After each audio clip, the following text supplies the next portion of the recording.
Could a robot ever replace a human partner? Have you ever pondered the future of relationships and how technology could transform companionship beyond our current understanding? Well, if that's you, you'll want to tune into this week's episode. I'm joined by Matt McMullen, CEO of Realbotix and Real Doll, known for their highly realistic sex dolls. Matt is also pioneering the integration of artificial intelligence and robotics to create humanoid companions that extend beyond the realm of physical intimacy. We'll discuss how Realbotix is redefining companionship with robots that can interact, learn, and evolve emotionally to meet the needs of men who may decide to one day opt out of relationships with human females. We'll also explore the societal taboos and ethical questions these advanced robots raise and discuss the predictions for the technological singularity when artificial intelligence surpasses human intelligence, potentially reshaping our world in profound ways. You're listening to the Inner Confidence Podcast, home to the social funnel method. My name is Robbie Kramer. I've been a coach since 2007, and I've helped over 1,300 digital nomads, expats, and remote workers build an amazing social and dating life abroad. My mission is simple: to help you position yourself to meet stunning women and make awesome friends en route to becoming the most confident and attractive version you can be. I have an intense hatred for fluff and useless advice that you can't take action on, so tune in each week to learn the most effective and implementable strategies to level up your game. So stick around, let's go.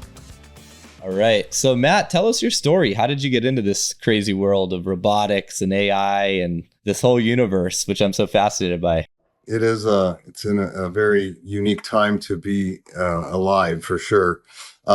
Historically speaking, I have a background primarily as an artist. And I worked many years ago, kind of started out in the Halloween space, working on Halloween masks and learning how to make molds and things like that. And a lot of the people that I worked with were special effects folks. So I had exposure to animatronics and, all of the kinds of things that we see in movies, high-end haunted houses, theme parks, things like that.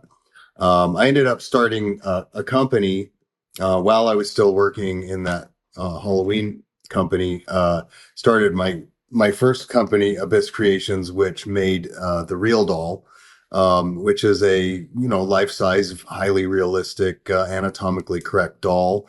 No one had ever done that before. Kind of taken that idea to that extent. It actually initially started out as a posable mannequin, and a bunch of people were reaching out to me and started kind of hedging for the same thing, which was, could you make one of these for me and make it anatomically correct? And, at first I dismissed it, the first couple, but then it was like there were 6 people, and they all wanted to send me deposits. Oh, wow. And, the interest level from the mannequin space was not as intense, right? So I took the opportunity, quit my job, and, took a bunch of deposits and bought silicone and started doing the thing. So I did that for about 20 years, until about 2017, at which point I circled back into this idea of, animatronics and robotics. And I think one of the factors was we started being able to talk to our phones, and we started being able to, dictate and just speak in a natural way through software, like Dragon or stuff like that was, in those days.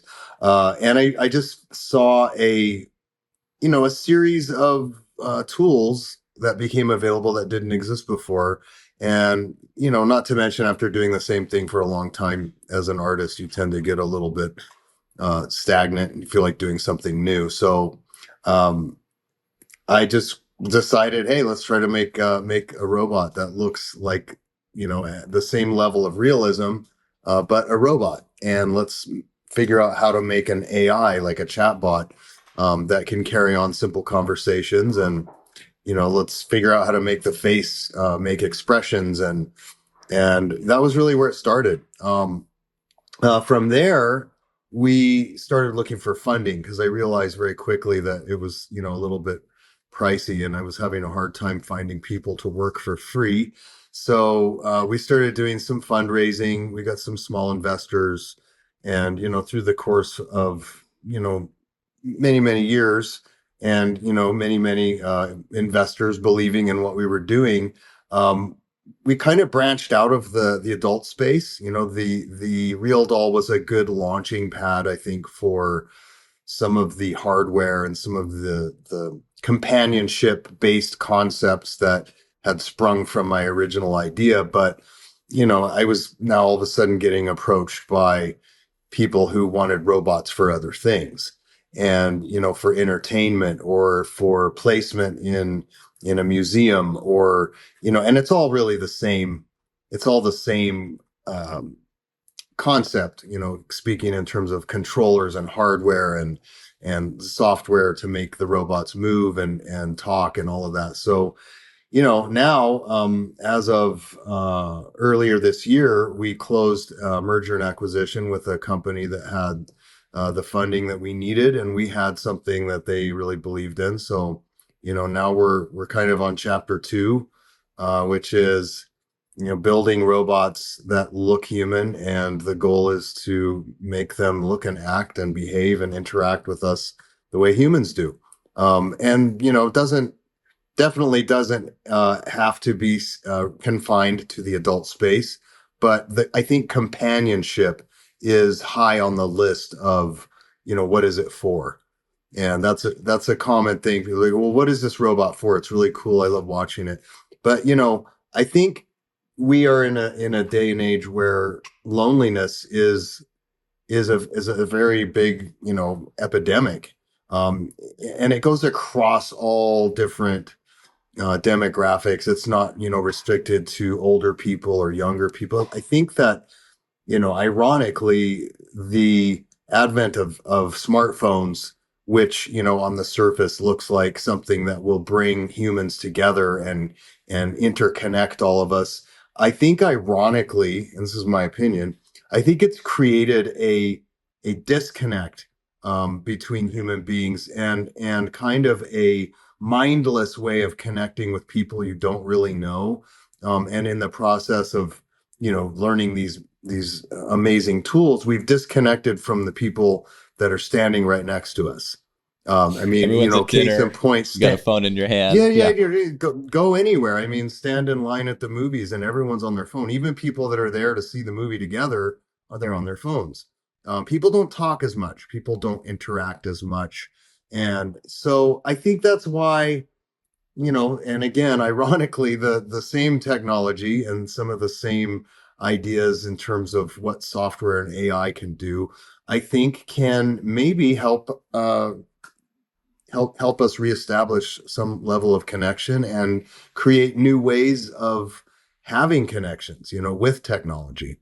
So yeah. Yeah, I mean, it's so fascinating for me being in the men's personal growth, the dating space, because I talk to guys all the time who are either, have considered kind of giving up on dating, and they can never quite do it because of the companionship, factor, right?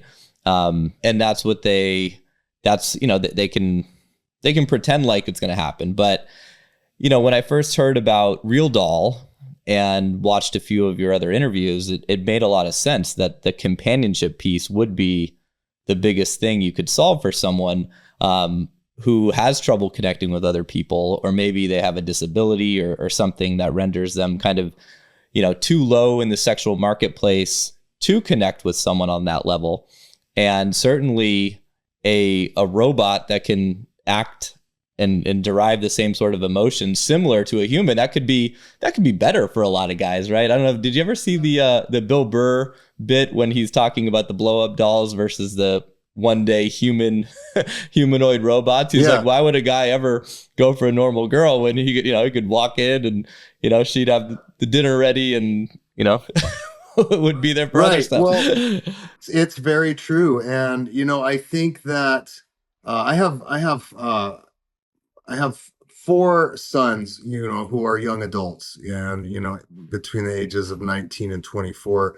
And they grew up with smartphones in their hand. They grew up with video screens in front of their faces, playing online games. And certainly at the time, I didn't think about the ramifications. I was like, oh, they're connecting with their buddies all over the world, and And, I think that a lot of those connections are hollow and a little bit different. And so as a result, I think that today's young men, on top of it, coupled with some of the other social movements that you see happening with, and women are not as approachable as they used to be. For I sure. think that young men are super intimidated. They don't want to say the wrong thing. They don't want a girl to go, "Oh, you're nasty," or, There's that ick you're factor. bugging me.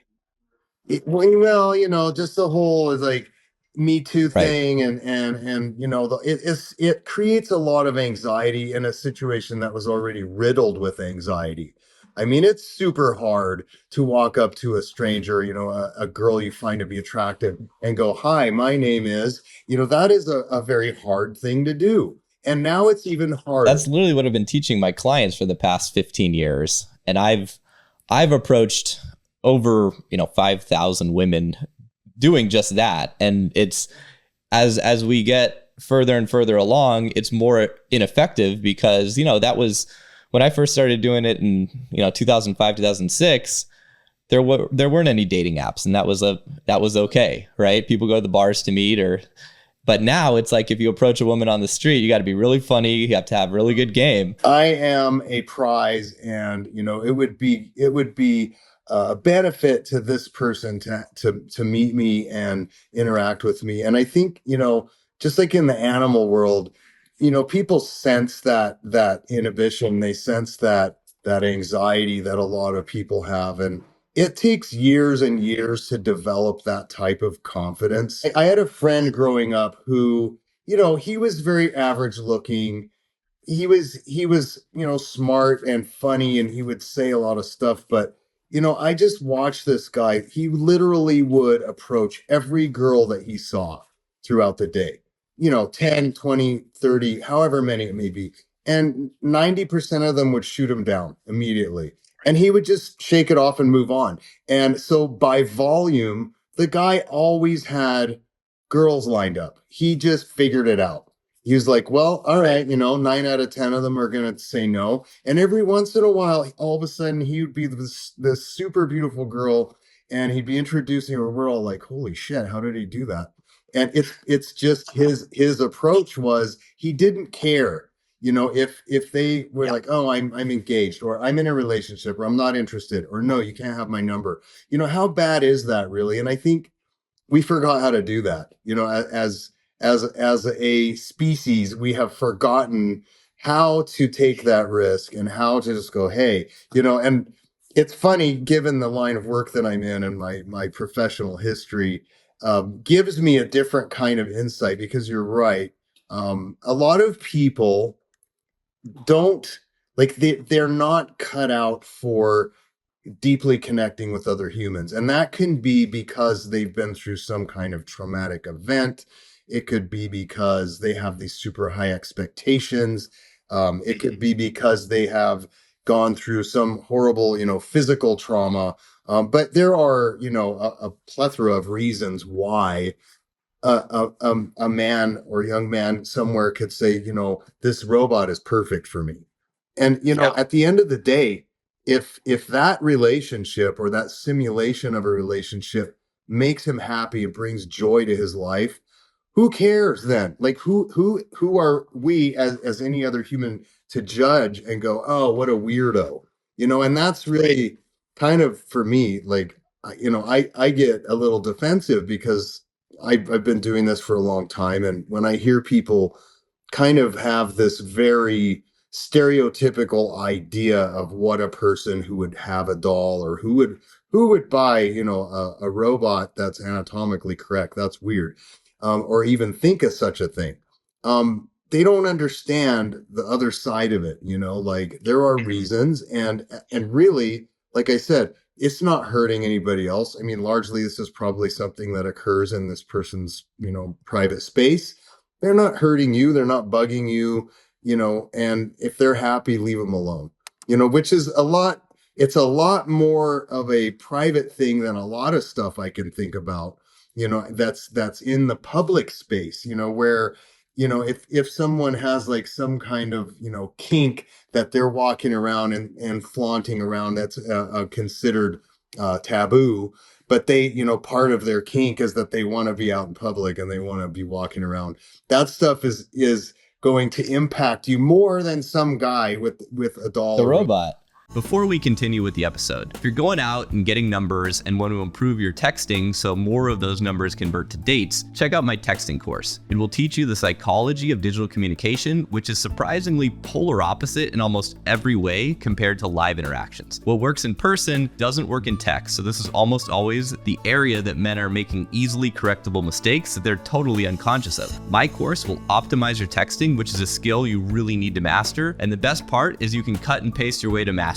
You can find the link in the description. It costs less than a round of drinks. And if you're going on dates and want to learn what to do so more of them end up in your bedroom, check out my free dating protocol. You'll learn to be an interesting guy to talk to, even if you're serious or over analytical. How to help a girl open up on a date, why talking about sex is a big taboo on dates if you want to get laid, and what to talk about instead, going from the first touch to the first kiss, how to invite her over to your place, and why you should skip 80% of the physical escalation moves you're doing back at your place. The link to this free guide is in the description. Out of all the guys I know, the only ones who manage to consistently land 8s and up are the guys who have built a social circle. You can certainly approach women and use the apps to get laid, but those strategies simply don't really work on top tier women. Think about it. If she's hot, she has hot friends. And hot girls get invited to high status events almost every single night. So when it comes time to get ready for your date, do you think she's gonna show up or flake last minute when her girlfriend texts her to come to some awesome thing? As if she's gonna choose the random dude on Hinge or the guy who chased her down on the street over her social circle. No chance. If you're getting tons of flakes, this is the reason. But for most guys, the idea of building a social circle, especially if you're traveling or in a new city, can feel overwhelming. So they continue to hunt for women in their usual ways, and they end up settling for a girl they were never really that excited about in the first place. To avoid this fate, join our community of aspiring international playboys and instantly plug into a highly vetted social circle of cool dudes to network and navigate your journey with. You already know it's hard to find a wingman because the good ones don't really stay in the game very long. They get married, life goes on, right? Many of our members travel together, they end up living together, and they build amazing social circles in the best kept secret locations around the globe with gorgeous women and low cost of living. I'm extremely careful who I let into this community, but if you feel like you'd make a good fit, you can learn more about the social funnel method to consistently land top tier women and apply to join our community. The link is in the description. Now let's get back to the show. You've heard of, obviously, the term incel, right? Yeah. This, you could argue, would solve the incel problem. And that's a big problem. It would solve it. I think it would solve a lot of problems for like a certain segment of the population. And the technology, honestly, is just in its infancy right now. But, like it or not, there are going to be robots, and you're going to see them wherever you go. You're going to start seeing them. When you go shopping, you're going to start seeing them when you go to get gas, or you go to the DMV, or you go to the post office. They're going to automate stuff. So there'll be robots that look like trash cans. There will be robots that look like vending machines, robots that, we call cars, but they're actually technically a robot because they can drive around and you sit inside of them. And there will be robots that look like us. And as long as I can remember, historically speaking, people conceive of something long before we actually become able to build it. So look at movies. I mean, human looking robots have been, they've been in pop culture for as long as I can remember. And now they're going to be a real thing. Yeah. I mean, you go to Disneyland or these other amusement parks, they're everywhere. I mean, I like it. I find enormous entertainment interacting with AI.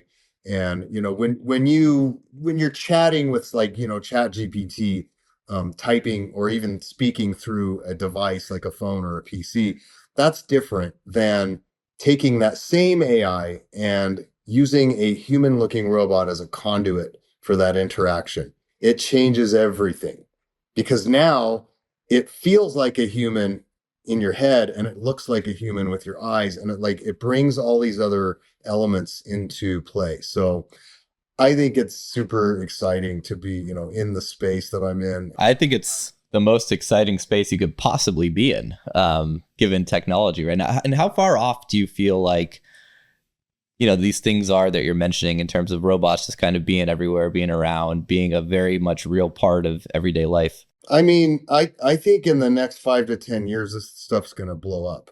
I remember when I saw the first iPhone, that there was the first, my sister got one and she was showing it to me. And at first I was like, it looks so different from any phone that I'd ever seen. We had flip phones. And she's showing me how you could zoom into pictures and how you could send messages with a full keyboard instead of a numeric keypad. And I don't think it took very long before everyone had one. Literally, it was within 5 years, I want to say. And then you have all these, hundreds of other companies making similar products. And I mean, you're hard pressed now to find someone with a flip phone. Yeah. I know a guy. One guy who's taking a stand against technology. Yeah, I'm not gonna buy it. Well, I do that too. It's funny because I personally I do not allow myself to get enmeshed in social media at all. Like I don't use Facebook. I never did.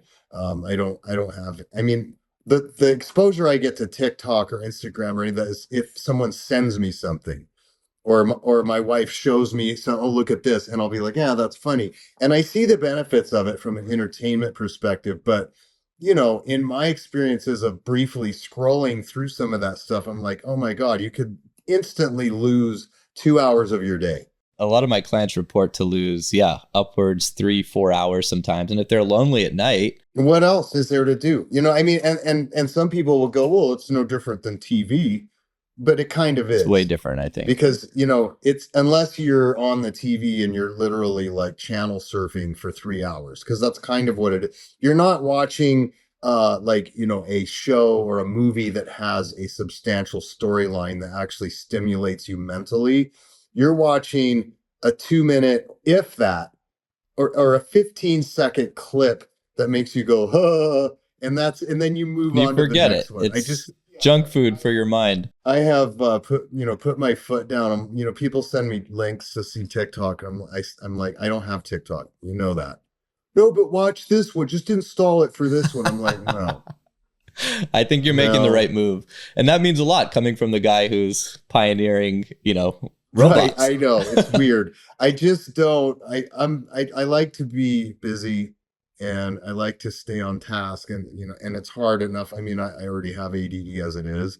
So the last thing I need is a bunch of stuff distracting me, on a minute by minute basis. So how far away right now are your robots from, mimicking a substantial portion for a substitution for a girlfriend? Well, I mean, that depends on your expectations. Mm-hmm.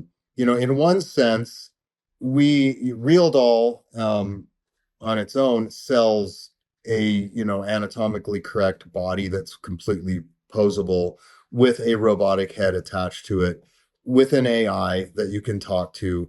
The next generation AI is coming out, in January, which is significantly better than anything we've had so far. So you'll be able to actually carry a persistent relationship with that AI, and it will be channeled through this robotic head that you've designed attached to the body that you chose. So it depends. If you want a robot girlfriend that walks around and prepares food for you and is ready, when you get home to run across the room and give you a hug and folded your laundry, that's going to be a bit, right? Like some of that's, and it may be initially problematically expensive, even more than the real thing, oddly enough. But yeah. I never thought about that. That's interesting. What the cost? Well, relationships cost money. That's reality. But in the sense of this, if your needs for companionship are primarily from the neck up, and you like stimulating conversation, and you like to look at a pretty face, we're there. You can have that, and it's 10-12 grand. It's not that much, really. A full body robot that could give you a massage, and we're building full body robots, but as far as having them affordable enough to for the average person to have in their home and useful enough to do other things, I think that's the key. That's where there are, multiple challenges ahead. And I think as the technology as a whole moves forward, everyone that's building robots will benefit. As walking gets more graceful and the form factor gets smaller to where it could actually fit into a human, space versus being more shaped like a mailbox or something. Then we all benefit because then we can start integrating that tech into what we do. But I always kind of say we started with the head, with the expressions, with the lip sync, and the interesting conversation, and we work our way down from there, down the body. And the arms are now, they're working great. And now we got to figure out how do we get these arms to do things and to be able to interact with objects and people in a safe way. Gotcha. Yeah. Well, one thing, it sounds like you'd need a lot of funding for that. So congrats on that M&A. Yeah, it's definitely not cheap. It's mostly, there's a lot of trial and error involved. So sometimes you spend money and time on things that don't work, but that's the only way you find the stuff that does. So real quick, if you've ever gotten any value from the show and you have some wingmen or buddies that you think would get value too, I want to make a request. Let them know. Simply ask the bros in your life if they've ever heard of this podcast, and if not, send them the episode. That way they're going to learn exactly what you're learning right now, and it could help you cultivate a perfect wingman. If you decide to go as far as tagging me and sharing me on social media, please let me know, and be sure to tag me at Robbie_Kramer, and I would love to say hi. Shoot me a line. So that's my only ask today. If you've ever gotten value here, please spread the word. All right, let's get back to the show. So what's your take on the singularity in terms of when do you think it's here? Does it scare you?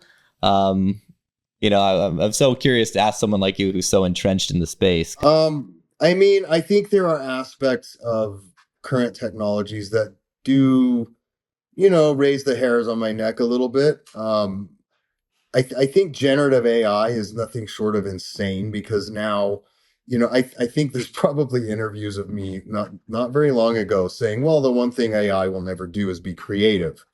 And now here we have Gen AI that, you can describe a picture and a style of art and it will just regurgitate it for you. Right. I can't believe that. It's just floors me. And at first I was like, this is impossible. But now I realize that the technology is doing the same thing that humans do, which is, as an artist, you have other artists that you look up to and other styles that you kind of gravitated to, and then you perfect your own skills, and you have little shadows of all of these things in your own art. And that's really what generative AI does. Will it ever create something novel that never existed? I don't know.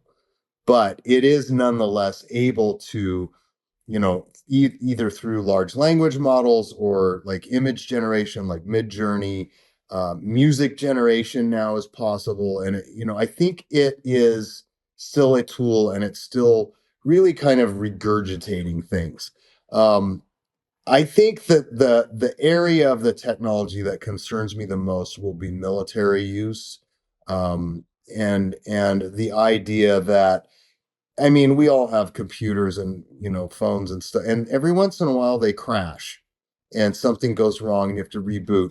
So what happens when a war robot crashes or there's a glitch or someone hacks into it, some unfriendly, um, some, country or individual gets into it, that part's a little scary. When you've weaponized any technology, I think that's what's a little bit creepy.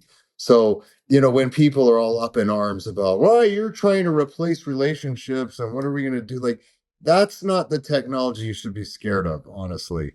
Yeah. And frankly, I feel like if more and more people opt for these synthetic relationships, maybe the people who are so worried about that and so threatened by that will step up their game a little bit in terms of how we treat each other and how approachable we are to each other. It just feels like in general, people are not as friendly as they probably were in the 1960s. I mean, I'm just saying. No, for sure. I've noticed a difference just in my own, case studies of approaching lots of women and men too over the years. I have my clients do these, I call them social freedom exercises, where they go out and they're just being social and sometimes doing something embarrassing in public, like bowing at people or lying down on the sidewalk in a public place. And, instead of, in the past, you'd see people coming over and be like, "Are you okay? Do you need help?" If a random guy's just lying there. Now, most people just pull out their phone and they take photos. I know. I know. So, yeah. We are a weird species, that's for sure. But I think it would potentially become relatively normal in a short period of time, to have a doll as a companion. And I think it'll force people to step up their social interactions, right? If that becomes, that's kind of how that's exactly what I feel is that, you know, I didn't create the demand for this type of thing, right? I'm just here. It happens to, align with my artistic endeavors. And hey, I made a living for myself. But, at the end of the day, the demand is there. And that's the real question. It's not like, well, why are you making this? No, why are people wanting this? That's ultimately the question that drives it. And so I think the more that people scrutinize that, like the substance of that, and why it's no different than why are people, instead of dating the old fashioned way, why are they swiping on Tinder and doing these types of things? It's because it's hard. The other way is hard. The rejection hurts more, and creating these easy way. I think people have to learn how to handle rejection for one. I mean, like, it's okay. they need the attitude of your buddy. If you 1 out of 10 says yes, that's a win. Yeah, she said no, or she's otherwise, spoken for. Just like move on. But it's that getting over that initial kind of hiccup of, oh my God, I've been rejected. It doesn't mean there's anything wrong with you. It just means that that wasn't the one. Have you found that there's a disproportionate amount of like male versus female interested in your products? I'm guessing it's more male driven, but could be wrong about that. It is, yeah, it is definitely. I mean, traditionally speaking, um, male, and then after that, you've got couples actually, who have purchased dolls and robots, and then you also have women. I mean, I've had several clients. I've done custom projects for several female clients who wanted a very specific thing, and we made it for them. But yes, I would say probably 80%, male driven in terms of the customer base. Yeah. Yeah, it makes sense that and it'll be really fascinating when you can get the price point down to where it's easy for anyone to just get one. I think, like anything, it's going to be expensive at first, and then it's going to come down. And as things are easier to do and things are easier to source, and you're able to streamline the process, it'll come down. It's like flat screen TVs. I remember my buddy bought like a 50-inch flat screen, and it was so ridiculously expensive. And we were like, oh my God, look how big that is. Now it's nothing. It's like, well, I have an 80-inch and I got it for $500. Totally, right? Yeah, everything comes down. And it will. And it'll be easier for people to get, and more people will wrap their heads around it. And I think society will open their minds a little bit about it. And it'll just be part of what we do and who we are. Well, I'm excited for it to happen. I know it'll, potentially change the makeup of my my profession.